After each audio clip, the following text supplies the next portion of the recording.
Glórias a Deus.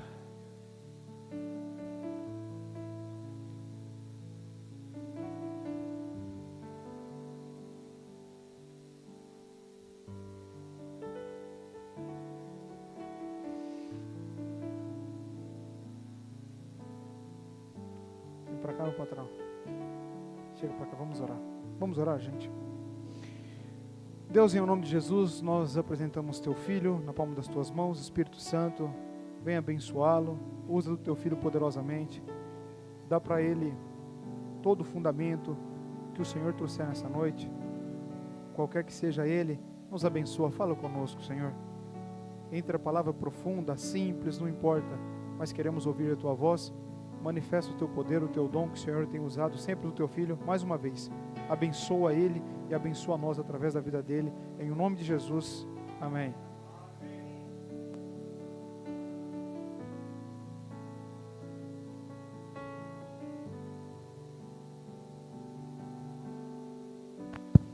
Glória a Deus. Meus irmãos, eu quero cumprimentar todos com a graça e a paz, amém? Amém. Motivo de alegria nós estarmos na casa de Deus por mais uma oportunidade para louvar e agradecer a Deus por tudo quanto Deus tem feito em nossas vidas. Só de você estar aqui hoje, se considere como mais do que vencedor. Muitos daria tudo para estar aqui no seu lugar. E Deus preparou, apesar de com certeza ter sido um dia tão dificultoso, muitos passou um dia tribuloso, e Deus te trouxe aqui pela misericórdia dele.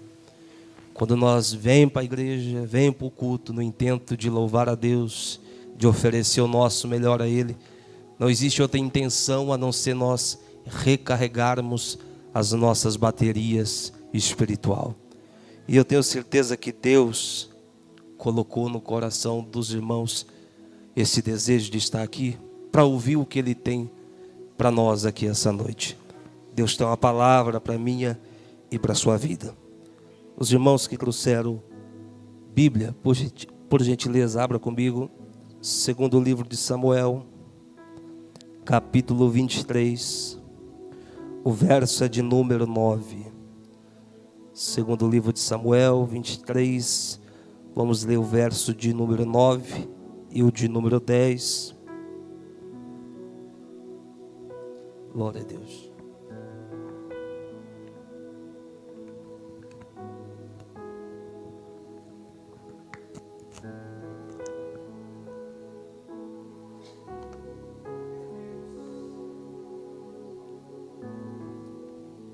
Glória a Deus. Quem quiser abra a Bíblia, quem preferir, já está projetada aqui no telão.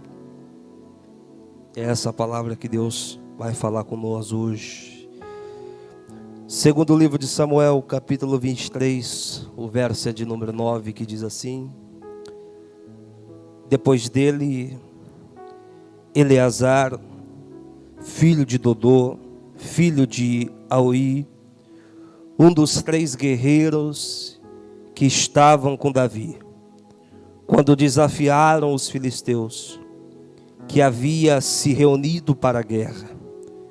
Enquanto os israelitas se retiravam, este se levantou e feriu os filisteus, até lhe cansar a mão e ficar grudada a espada.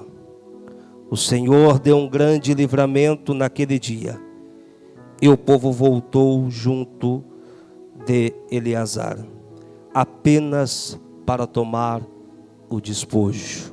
Amém, irmãos? O livro de Samuel fala e retrata a história do princípio de um tempo, de um princípio de uma era, que é conhecido como o período dos monarcas, o período dos reis. Sabemos nós que Deus sempre teve o seu povo sobre as suas mãos, e Deus foi sempre quem governou o seu povo nos mínimos detalhes. Desde quando Deus chamou desde quando Deus a juntou, desde quando a promessa foi firmada lá atrás no pai Abraão. Este povo que passou por anos de cativeiro dentro do Egito, passando pela moenda de Deus e pelo tratar de Jeová. Deus sempre mostrou presente para esta nação. E o carinho que Deus tem com esse povo é ímpar e singular.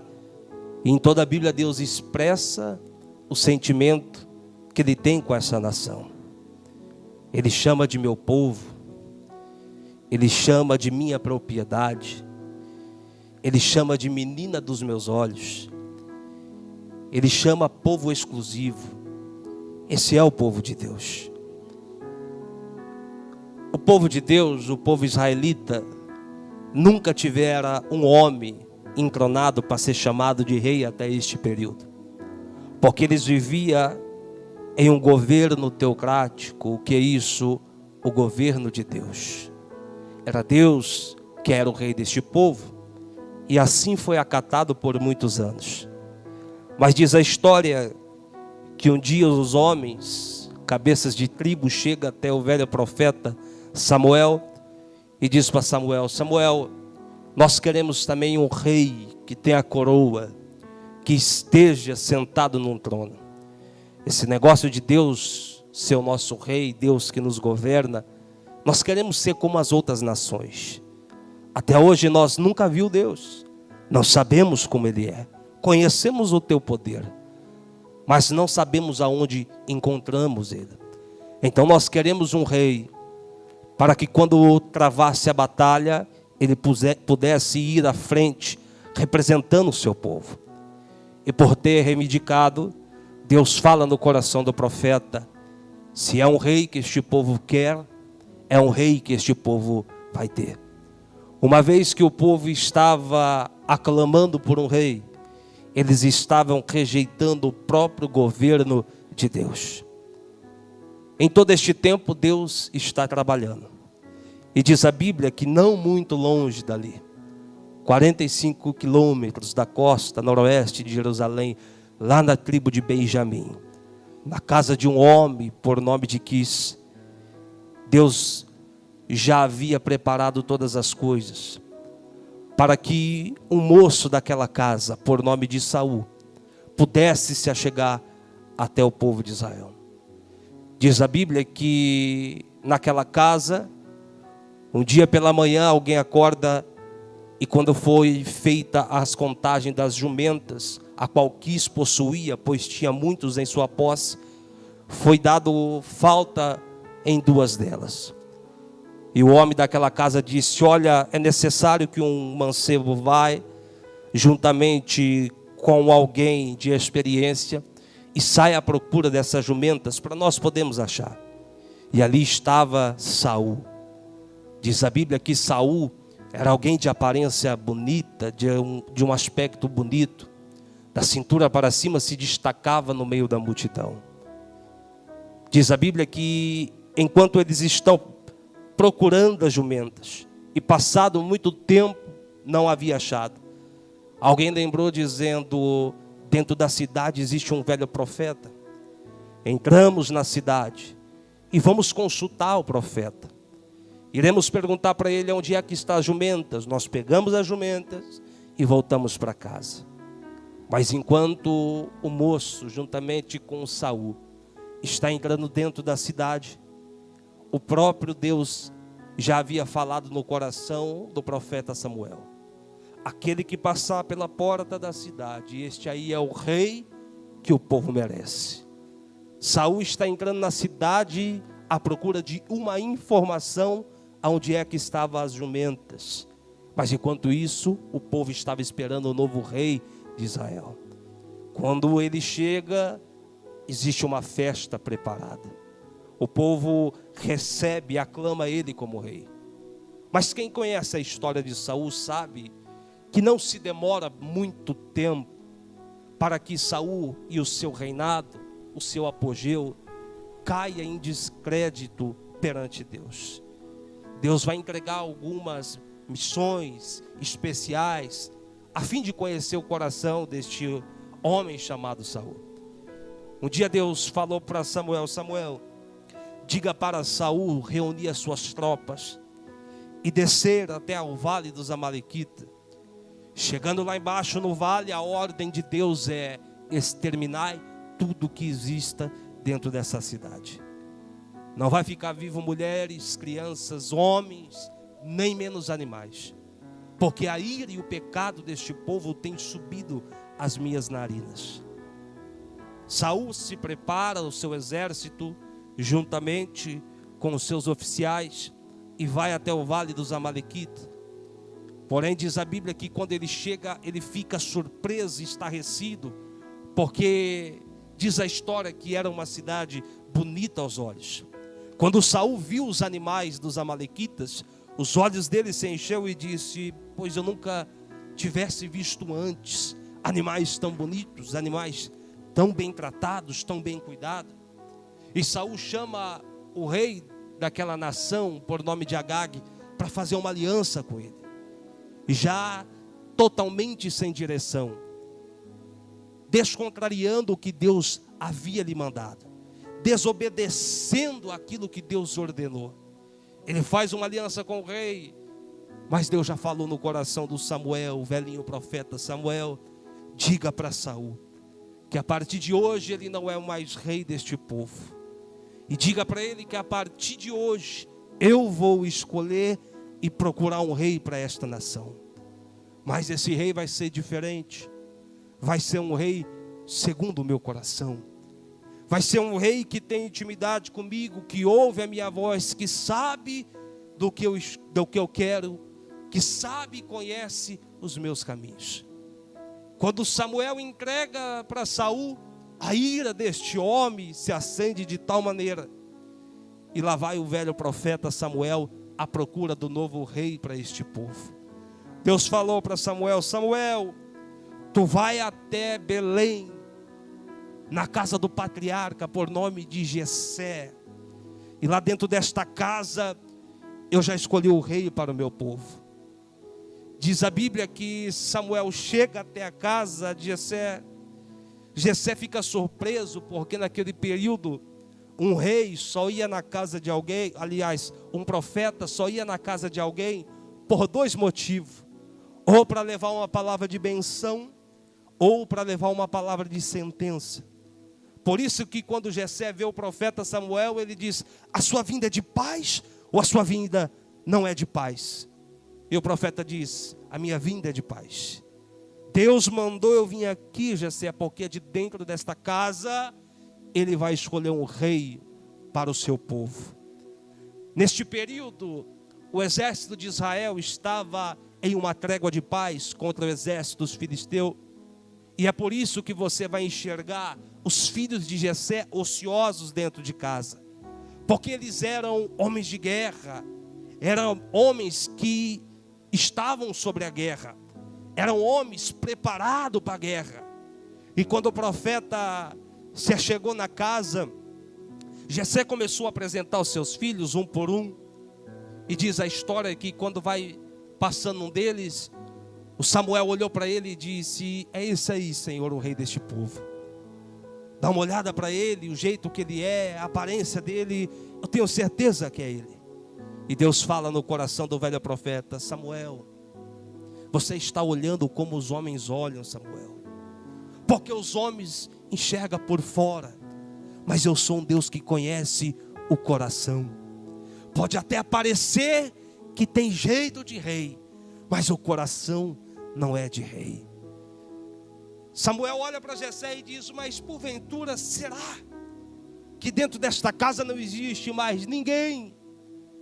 Aí Jessé lembrou de um, por nome de Davi, um jovem, que segundo a história, de aspecto ruivo, vermelho, de cabelo ruivo, de pele vermelha, que não estava na casa, mas estava no campo, era pastor de ovelha. E por que ele estava no campo? Porque segundo a história, este Davi é alguém que está sofrendo diversas coisas contra a vida dele, diversas injustiças na vida dele. Davi, por nascer de pele vermelha, acreditava-se os mais antigos que todos que nascessem ruivo de pele vermelha, esses carregavam a maldição adâmica. Por que a maldição adâmica? Porque a maldição de Adão lá de trás. Adão, que tem a sua origem, a etimologia do nome Adam. Adam significa vermelho, porque vermelho foi a terra que o homem foi formado e soprado o espírito da narina. Quando nascia alguém de pele vermelha, alguém olhava e disse: esse carrega a maldição de Adão. Não pode se assentar na mesa, não pode estar em convívio com a sociedade. O único trabalho é ser pastor de ovelha no campo. Todos nós conhecemos essa história, que foram chamar Davi. E Davi, quando chegou na casa, teve uma surpresa, porque o profeta estava ali esperando. E quando Davi entrou pela porta, pastor Daniel, eu consigo imaginar o sentimento de Samuel dizendo: Deus, é esse aí mesmo, Deus? E Deus diz: é esse aí, Davi. É esse aí, Samuel. Esse é Davi, o meu servo.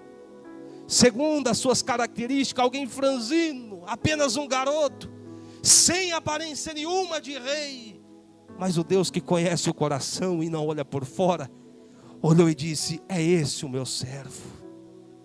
Derrame e coloca sobre ele o óleo da confirmação ministerial, o óleo da consagração.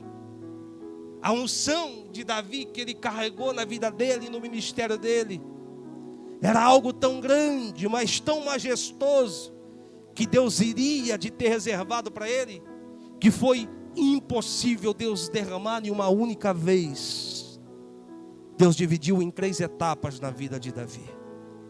Quando Deus confirma ele como rei dentro da casa de Jessé, como é que é a unção dele? É derramado azeite na cabeça? Não. Apenas um chifrinho de carneiro, né, pastor Daniel? Só para molhar a testa. Só para dizer que foi confirmado. Davi é confirmado como rei, é escolhido como rei, mas o trono ainda estava ocupado. Davi é o rei escolhido, mas ainda tinha alguém que Deus já havia desaprovado e que não abria mão do trono.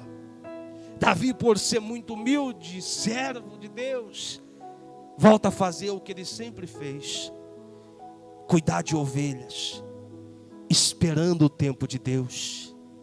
Davi sempre entendeu que não é porque eu fui ungido e confirmado como rei que eu tenho que atropelar o tempo, que eu tenho que anteceder as coisas. Davi sabia que já tinha confirmação, mas o tempo ainda não havia chegado. Existem coisas na minha e na sua vida que já foi confirmado por Deus. Por que não aconteceu ainda?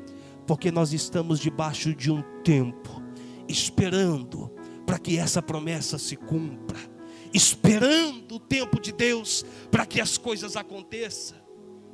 Imagina você no lugar de Davi, sabendo que Deus havia te escolhido, e lá Davi está cuidando de ovelha, matando urso, matando leão. Passado muito tempo, Deus resolve entregar uma pequena cidade na mão de Davi por nome de Hebrom. Mas tudo que Davi colocava à mão era abençoado, era próspero por Deus. Hebrom era uma cidade pequena, uma cidade esquecida, uma cidade deserta. Mas quando Davi assume essa pequena cidade, Hebrom, o reinado de Davi que ele faz é tão puro e é tão lindo, que a notícia começa a chegar lá na cidade grande, incomodando Saul, que estava sentado no trono. E alguém fala para Saul: Saul ficou sabendo de um rei que está lá em Hebrom reinando, e segundo o que fala, ele também está confirmado como o rei desta nação. Saul fica atribulado e diz: não pode ser. A cidade que Davi está é pequena, não tem beleza, não tem formosura, mas o que ele faz com tanto amor, com tanta intensidade, que consegue incomodar quem está lá na cidade grande. Você já percebeu que na sua vida é assim? Às vezes o que você tem, você olha e diz: mas é tão pequeno, mas é tão pouco, Mas o que está sobre as suas mãos, o que passa pelas suas mãos, você faz com tanto amor, com tanta dedicação, que incomoda quem está sentado lá na cadeira, lá na cidade grande, quem está sentado lá no trono. E as pessoas não se contentam com aquilo que tem e ficam incomodadas com aquilo que Deus te deu. E você olha e diz, mas é tão pequeno e o povo já está nesse alvoroço. Mal sabe o que Deus tem reservado para a sua vida. Davi, esperando o tempo de Deus. Chega-se um tempo que a promessa de Deus, ela vai se cumprir na vida dele. Quando Davi assumiu Hebrom, a segunda unção. Que jeito? Só um pouquinho de azeite na testa, um chifrinho de carneiro, só para dizer que foi ungido. Mas chegou um tempo que a promessa de Deus se cumpre na vida dele. Chegou o dia que Davi ia sentar no trono, que Davi iria assumir o maior trono de toda a nação. E quando chegou esse dia, Davi sabia que ele não tinha atropelado o tempo, não tinha pulado as etapas, queimadas, largadas. Ele sabia que ele fez tudo no tempo de Deus. E Davi disse, olha, essa unção vai ser especial. Essa unção, ela vai ter que ficar marcada. Marcaram o dia da posse, da consagração de Davi como rei de toda a nação. E Davi disse, eu quero que traga o sumo sacerdote, traga também uma bacia. Para quê, Davi? Eu vou explicar o mistério. Davi se ajoelha, e o homem de Deus começa a derramar azeite sobre a cabeça dele. E alguém olha para Davi e diz, Davi, quando é para parar? Só quando molhar a testa? E ele diz, não, continua. E o azeite caía pela cabeça, e escorria pela barba, e pingava sobre o cálice. E alguém olhava e dizia, Davi, quando é para parar? E Davi dizia, somente depois que o cálice transbordar. Na hora que o cálice transbordar, o azeite vai cessar. Sabe que Deus está dizendo para você aqui essa noite? Chega de viver um tempo de milagres em conta-gotas. Chega de viver um tempo das coisas regradas, tudo no limite. Deus está dizendo, está chegando um tempo de transbordo na sua vida.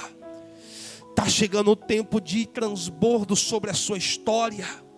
Está chegando um tempo das bênçãos de Deus cair sobre a sua vida de tal maneira, que você vai ter o suficiente para você e para ajudar alguém também. Davi, tudo o que ele faz, tudo quanto ele colocava a mão, Deus abençoava, Deus prosperava. Mas este homem, por nome de Saul, está furioso contra ele, querendo a cabeça dele a todo tempo. E diz a Bíblia que Deus, por 2 oportunidades, entregou Saul na mão de Davi, para que Davi tirasse-lhe a vida, para que Davi destruísse o seu inimigo. Por 2 vezes Davi teve essa oportunidade, e nas 2 vezes Davi não fez. E Davi disse, jamais eu levantarei a mão contra o ungido de Deus, porque Deus é minha justiça. Davi, ele está fugindo da ira do rei Saul, e ele fica sabendo que Saul já deu ordem para quem encontrasse ele, pudesse lhe matar, para que Davi deixasse de existir. Davi, agora a sua preocupação é só fugir da ira de rei Saul. E diz a Bíblia Sagrada que Davi, em uma das suas fugas, em uma das suas idas e vindas, ele vai para algumas cidades, e aonde Davi chegava, o exército de Saul ali estava, ali esperando para uma emboscada. Aonde Davi entrava, por onde ele passava e pedia abrigo, os inimigos já estavam ali esperando. Não existia lugar algum para Davi se refugiar, a não ser um único lugar que ele achou, em uma caverna. conhecida como a caverna de Adulão. Era ali o refúgio dele. Davi passa a viver dentro de uma caverna, falando e conversando com Deus. E enquanto Davi está dentro daquela caverna, no seu período, no seu tempo, porque rei também entra dentro da caverna, pastor. Homem de Deus também entra para dentro de caverna. Mulher de Deus também entra. Cada um de nós temos as nossas cavernas espirituais. Alguns livres dela, outros adentrando hoje, alguns já de partida, outros há um bom tempo. Mas a verdade é que cada um de nós temos as nossas cavernas espirituais. No período em que nós queremos entrar para a caverna, é o período que as coisas perdem o sentido.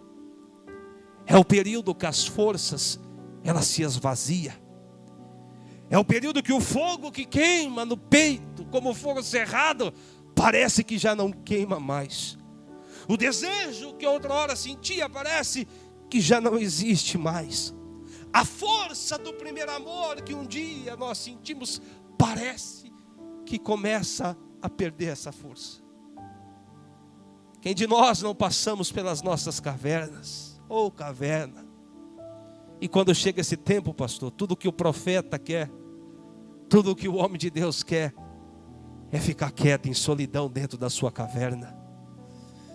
É um tempo que não queremos falar com ninguém. É um tempo que nós queremos se reservar. É um tempo que nós queremos se ressignificar, procurar sentido nas coisas. Mas a verdade é que dentro da caverna existe dois cenários. Caverna é lugar de escuridão, porque não existe luz. Caverna é lugar de frieza, porque o sol não bate. E aonde existe frio e solidão, existe o aperto na alma, a dor espiritual. Enquanto eu estou pregando, Deus está falando com alguém.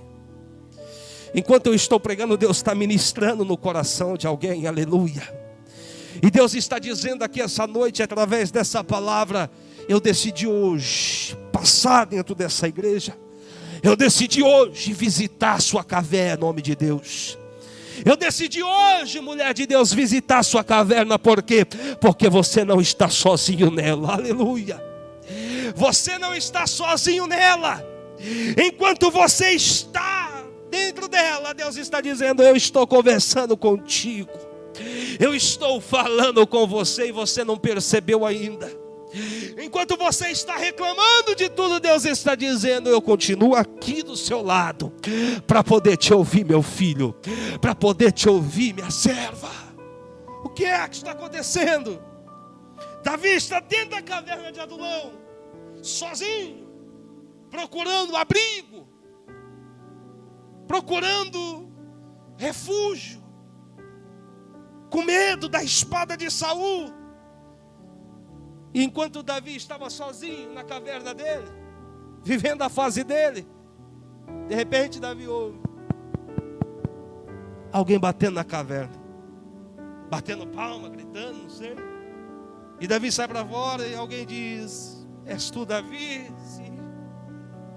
Será que eu posso ficar contigo aqui nessa caverna um pouco? Passasse um tempo? Quem é você? Eu não sou ninguém. Sou um amargurado de espírito, endividado. Meu Deus, que prova. Quero passar um tempo contigo, Davi. E o primeiro se achega. E a notícia, Guilherme, começa a correr, que Davi está dentro de Adulão. E o povo começa a procurar Davi. Quem procura ele? Só os amargurados de espíritos, endividados, a escória da sociedade, homens que não tinham valor nenhum. E entra para dentro da caverna e chega 1, chega 2, chega 3, chega 10, chega 100. E diz a história, aproximadamente 400 homens passa a viver dentro de Adulão, na caverna com Davi. E o que eles fazem lá? Não sei, também queria saber. Mas eu tenho certeza que todo dia, Davi lembrando lá atrás, quando era pastor. Eu imagino Davi, pastor Daniel, fazendo um culto dentro da caverna. Eu imagino Davi trabalhando com aquela massa falida, aquele povo, a escória da sociedade, pregando para eles, ensinando as escrituras para ele, mostrando o valor escondido e obscuro que eles não enxergavam. Será, pastor? Não sei. Eu só sei que passou-se um tempo, e no dia que Davi saiu de dentro dessa caverna, já não era mais apenas 400 homens. Não era apenas mais os homens amargurados de espíritos endividados, não. Eles ficaram conhecidos como o exército de Davi.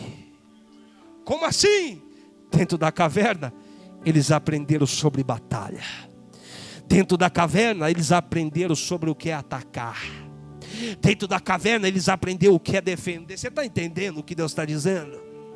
Você está entendendo? Enquanto você está dentro dessa caverna, Deus está te municiando espiritualmente e está dizendo: eu estou te dando uma armadura pesada, eu estou investindo pesado espiritualmente em você, para você sair para essa guerra, para você sair para esta peleja. Olha o que Deus está dizendo nessa mensagem: tu não vai morrer dentro desta caverna. Isso aí não é um cenário de depressão, não, longe disso. Deus está dizendo, é um lugar especial e apropriado que eu escolhi para poder te forjar, meu soldado, para poder te forjar, minha guerreira. É conhecido como o exército de Davi. Repita comigo: o exército de Davi. Diz assim: os homens amargurados, endividados. Agora é o exército de Davi. Mas diz a Bíblia, pastor Daniel, o senhor conhece muito melhor do que eu, que desses 400 homens, Davi selecionou a dedo 37 deles. Pensa. Homens com qualidades peculiares e singulares. Homens preparado para todo tipo de situação. E os 37 que Davi escolhe, além de ser parte do exército de Davi, agora são conhecidos como os valentes de Davi. Pensa numa artilharia pesada, pastor Daniel. Homens ambidestros na guerra, furava com a esquerda e com a direita. Quando os inimigos ouviam que o exército de Davi estava vindo, eles não temiam tanto, mas se os valentes tivessem por meio, era valente demais. Tão valente, mas tão valente, que a história desses homens ficou registrada em uma parte da Bíblia para ser contada e relembrada para todo o tempo, para toda a eternidade. Dos 37 valentes que Davi tinha, existia 3 homens que se destacou. Se eram os valentes de Davi, você imagina o que era esse aqui. Valente dos valentes. Homens temíveis na guerra. Os marechal de Davi. Não existia patente maior. Davi fez questão de falar, de dar ênfase. E Samuel faz questão de registrar essa história dos 37 valentes que Davi teve. Repita comigo: tinha 3, que era o valente dos valentes. Davi começa contando a história do terceiro. O nome dele, como era? O nome dele era Samá. Diga, Samá. Pensa no homem valente. Um dia Davi chamou ele e disse: Samá, eu gosto de ti, companheiro, e vou te dar um presente. E diz a Bíblia que Davi lhe presenteou com um campo de lentilha. Naquele tempo lentilha não valia nada, até hoje acho que não vale. Quem come lentilha? Só no final de ano. Mas Davi entregou para ele um campo de lentilha.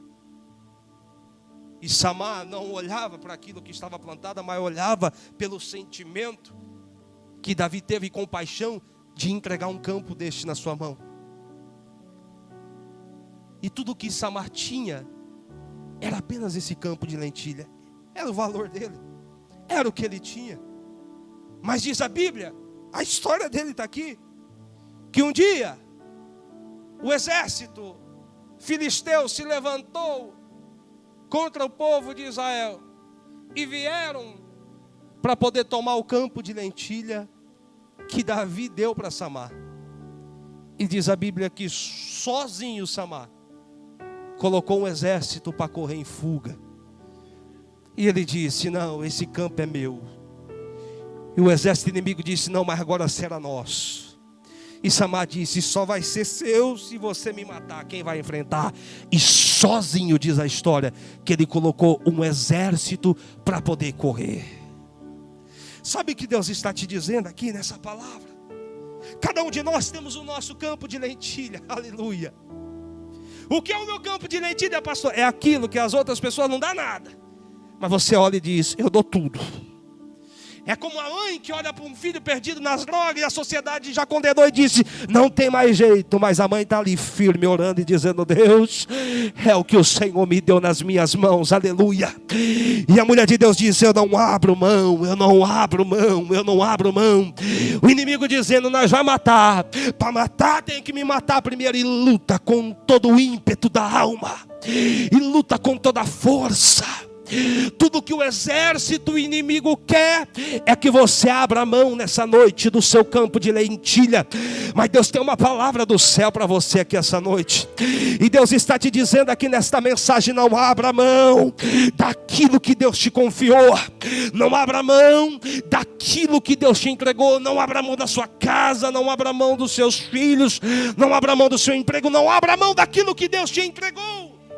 Para as pessoas não pode ter valor nenhum, mas para Samar tinha.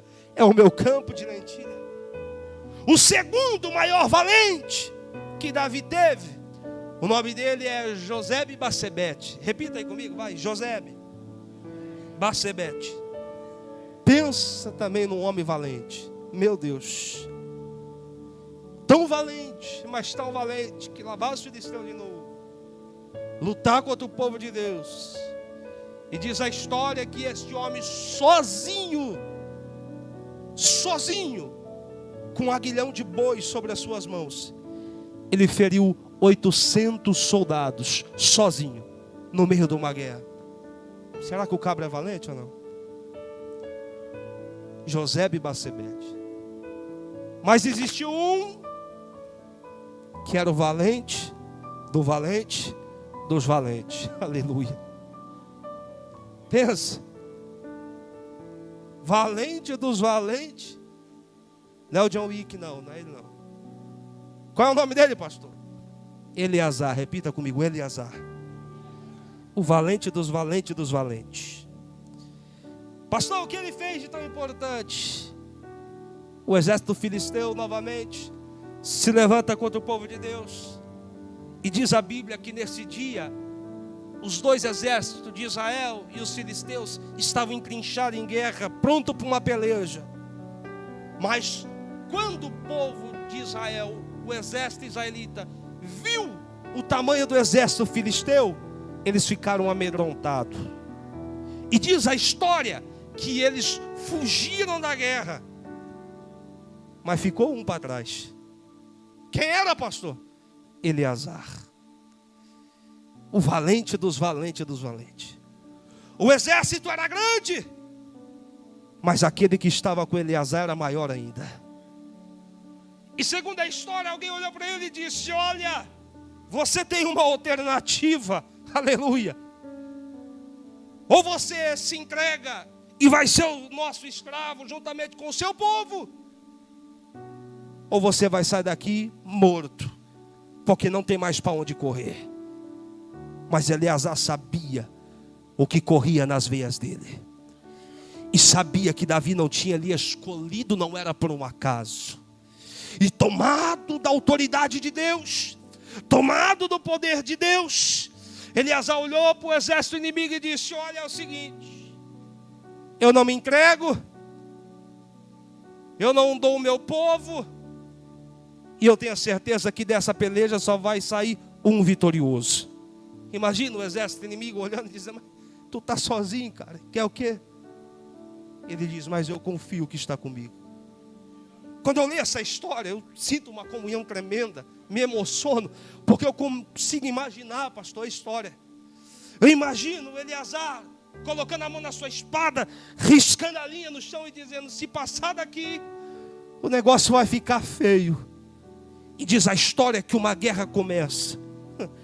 E Eleazar é o valente dos valentes dos valentes.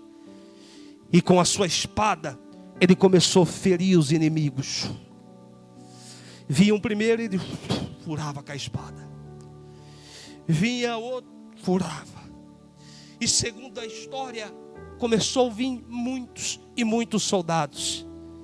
Passou-se 10. E lá vai Eleazar com a espada, ó, furando o soldado filisteu. 100 homens.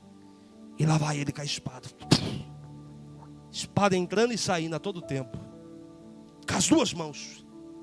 E vinha mais 100 homens. E a espada furava. Diz a história secular que aproximadamente 1000 homens Eleazar pelejou naquele dia. Mas eu imagino chegando-se, passando-se o tempo, 500, 600 soldados, 800, 900 soldados, meu Deus, que força que é essa?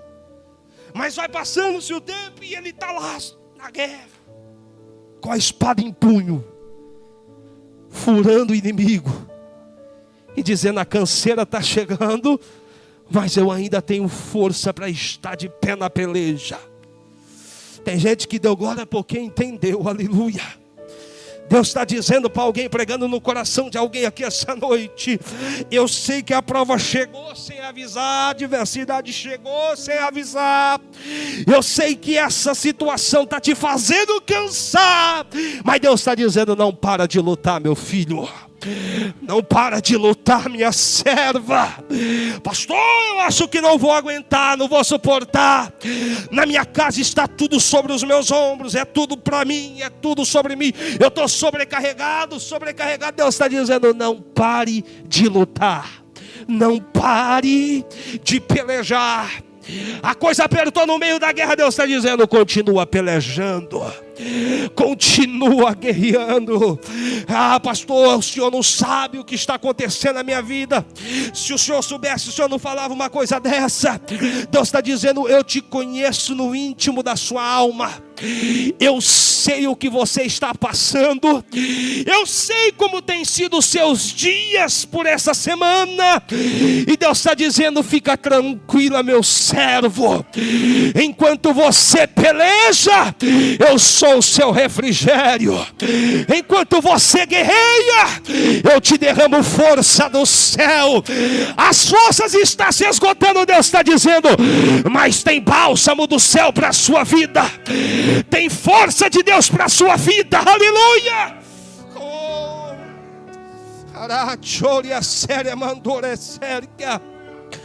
Aleluia.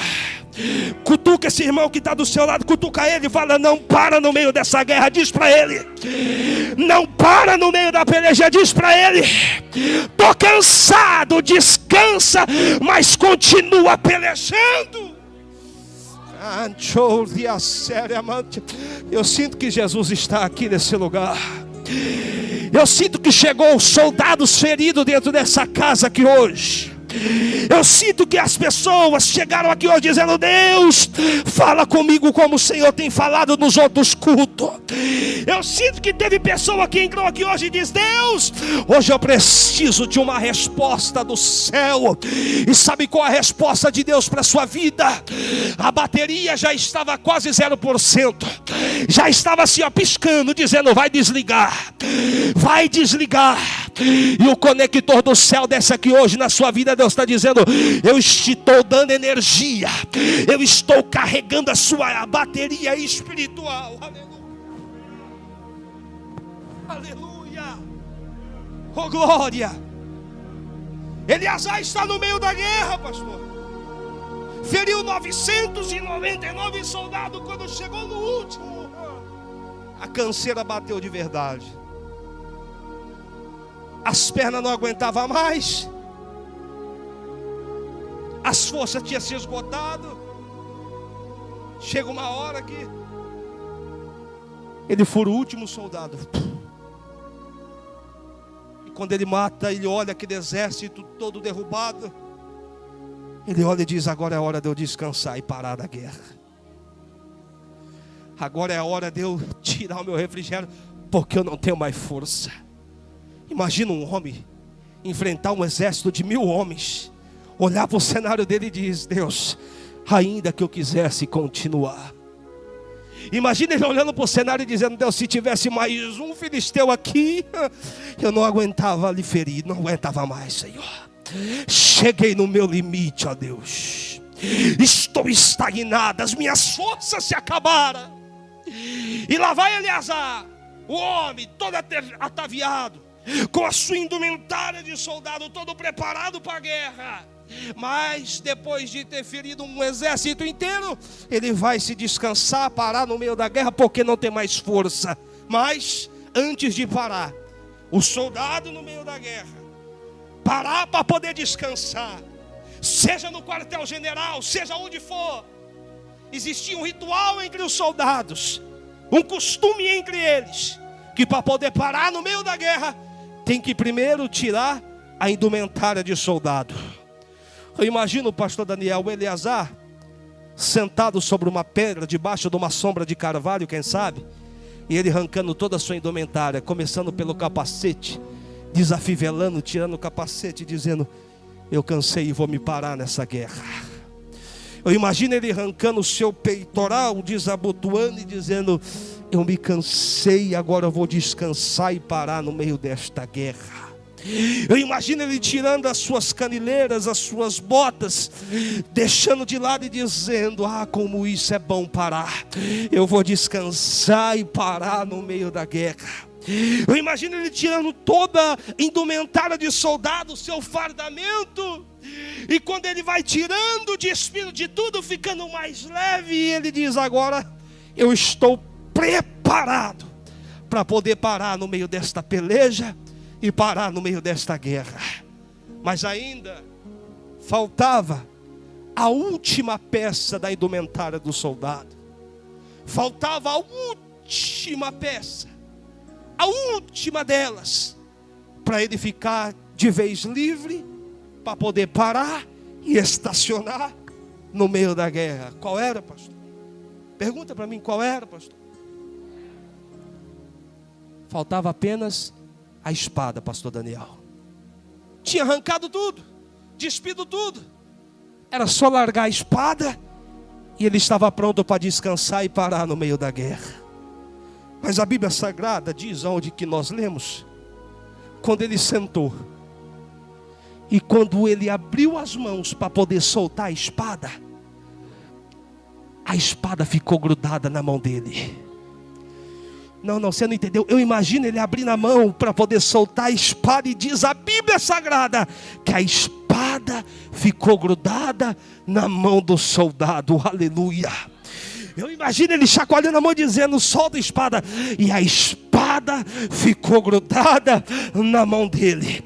Segundo a ciência, pode ser por 2 motivos: ou por ter dado uma cãibra violenta na mão dele, ele não conseguia abrir a mão, ou segundo motivo, de tanto sangue que escorreu pela mão dele, ter grudado, criado uma resina, uma cola e colado a espada. Mas eu prefiro ficar com a Bíblia e com as coisas de Deus. Por que, pastor? Porque quando ele foi largada a espada ficou grudada na mão dele. O verso 9 está dizendo, não está entendendo? Deus está te falando, comunicando aqui essa noite: a espada ainda está grudada na mão de um soldado aqui. Aleluia. Tem alguém que está aqui hoje dizendo: pastor, a força foi embora. Mas Deus está dizendo: dá uma olhada na mão direita, a espada ainda está grudada. Aleluia. Pastor, eu não consigo mais. Deus está dizendo: mas ainda a espada está grudada. já acordou daqueles dias e disse: hoje eu quero parar com tudo, hoje eu quero esquecer esse negócio de igreja, hoje eu quero abandonar tudo, hoje eu vou ligar para o pastor e vou dizer que eu não vou mais para o culto. Mas quando vai chegando a hora do culto, o Espírito Santo começa a ministrar no coração, começa a queimar, começa a arder, e você olha e diz: mesmo na minha pouca força, eu vou lá. Vou por quê? Porque a espada ainda está grudada. Aleluia. Quantas e quantas vezes você não pensou em parar com tudo, porque não conseguiu até hoje, porque não conseguiu desviar até hoje, porque a espada ainda está grudada. Mesmo quando você estava lá no mundo fazendo tudo o que não podia fazer, quando você estava ilúcido, quando você estava alucinado, você olhava para a mão direita e a espada ainda estava grudada. E o Espírito Santo dizia: eu não abro mão de ti, meu filho, eu não abro mão de ti, minha serva. É força que você veio buscar aqui essa noite, é força que você veio buscar do céu. Deus está dizendo: hoje eu te encho por essa palavra, hoje eu te encho através dessa pregação, aleluia. Hoje eu te encho através dessa mensagem. O inimigo está decretando os seus dias finais, o inimigo está pensando que está tudo perdido, mas Deus está dizendo: ainda que o meu servo está cansado na guerra, a espada continua grudada, aleluia. A espada continua grudada. É por isso que Satanás e os seus demônios ainda não cruzou o seu caminho, porque ainda que na tua pouca força, ele olha para ti e ainda enxerga a espada grudada, a espada grudada, a espada.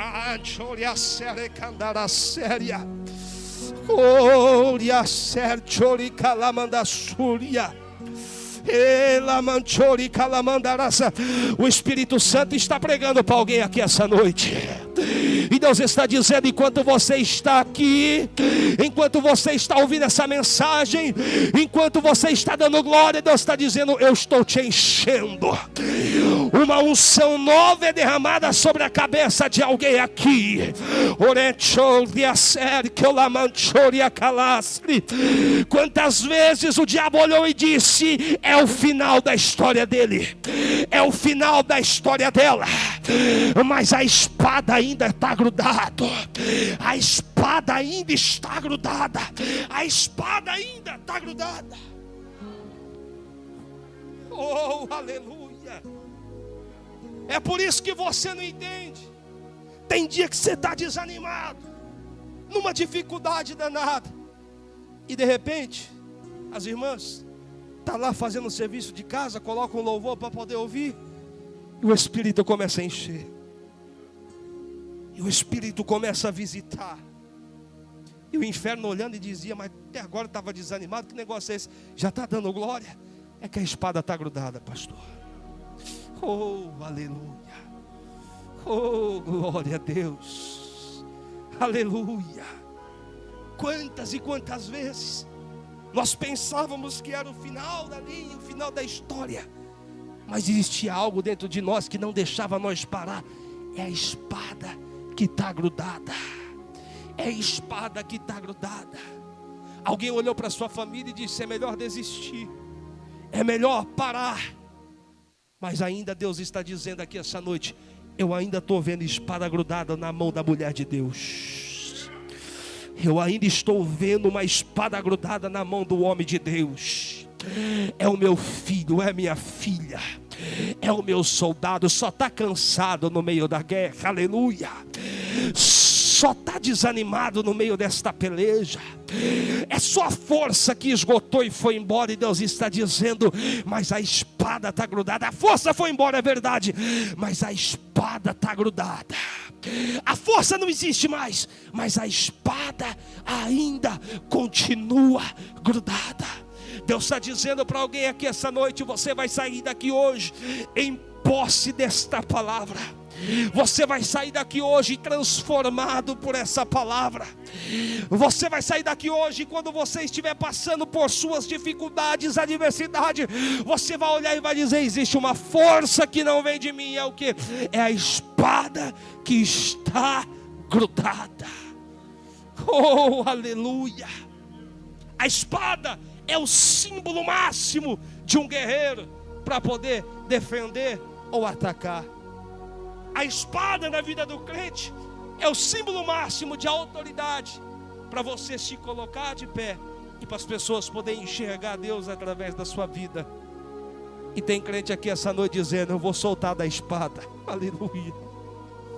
Tem crente aqui hoje dizendo: Deus, a espada está quase caindo da mão.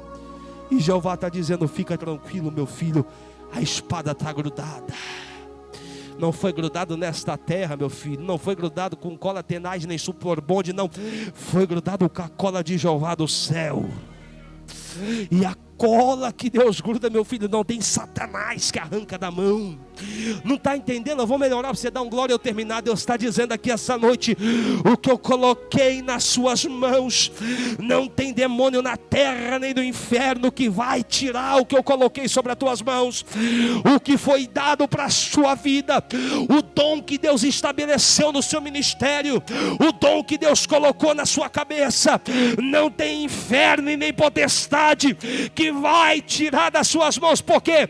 Porque quem colou foi Deus, quem te entregou foi Deus. A espada ainda está grudada. Se coloca sobre os pés, por gentileza, eu encerro agora. Oh, aleluia.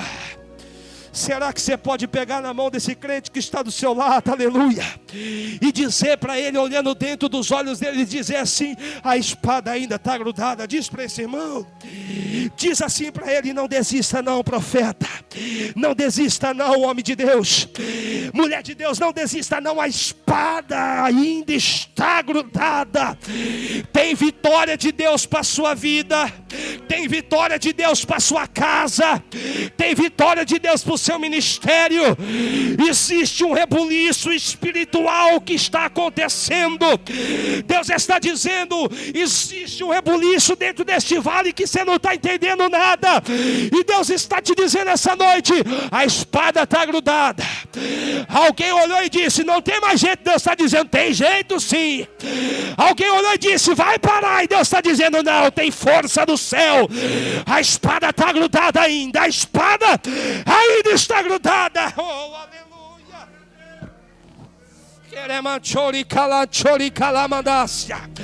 Jesus está enchendo alguém aqui essa noite.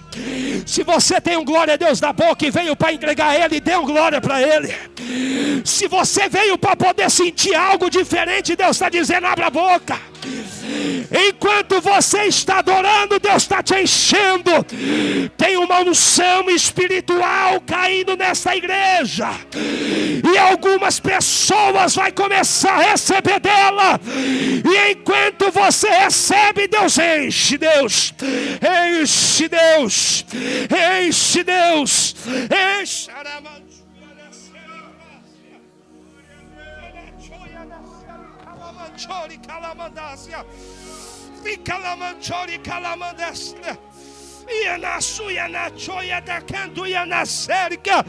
Jesus está passando dentro desta casa. Jesus está passando dentro desse culto. Tem alguém que já está recebendo, alguém que já está sentindo.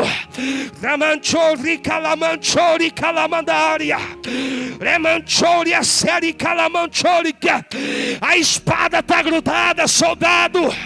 Não é tempo de parar, não é tempo de estacionar, é tempo de guerra, é tempo de beleza. Levanta a espada nessa noite. Oh, aleluia. Oh, Espírito Santo de Deus. Oh, aleluia. Aleluia. E Deus está dizendo para eu terminar: eu conheço o seu limite. E eu sei que você chegou aqui hoje só um pó espiritualmente. Aleluia. Eu sei que você chegou aqui com os seus cacos espiritual, dizendo: oleiro, vê o que dá para fazer aí com isso que sobrou. Oh, aleluia. E Deus está dizendo: o inferno não tem poupado investida contra a sua vida. É a cada dia uma pancada diferente. Tem dia que a pancada come solto e você diz: Deus vai nocautear. E Deus está dizendo: não, eu estou aqui atrás de ti, segurando nas suas mãos. Séria. Oh, aleluia. Porque você está temoroso no meio desta guerra. Porque você está se mostrando fraco diante dessa adversidade. Pastor, eu não tenho mais nada. O inferno levou tudo, pode ter levado tudo, mas não tirou a espada que está na mão. Ramanchoria Sérgia. Hoje existe um grito dentro desse vale, e o grito é de independência espiritual. E sabe o que Deus está gritando por ti aqui essa noite? Se pensou que o meu guerreiro, a minha guerreira ia desistir, a espada ainda está grudada. A espada ainda está grudada. E se tem espada na mão, é porque a guerra não terminou. Receba dessa palavra na sua vida.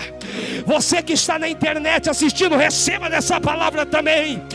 A espada está grudada na sua mão também. Feche os seus olhos que eu vou orar e vou terminar agora.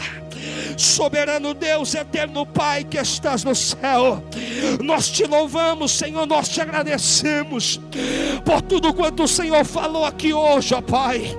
Deus, o Senhor conhece o nosso coração, ó Deus, e o Senhor sabe como nós adentramos por essa porta, Pai, mas nós queremos te agradecer, Senhor, porque mesmo diante da adversidade, o Senhor nos fez enxergar que a espada continua grudada.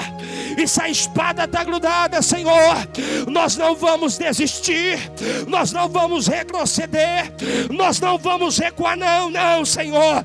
Nós iremos de frente para a peleja, nós iremos sair para a guerra, nós iremos sair para a luta. Deus, que essa mensagem permaneça no coração da sua igreja, permaneça no coração do seu povo.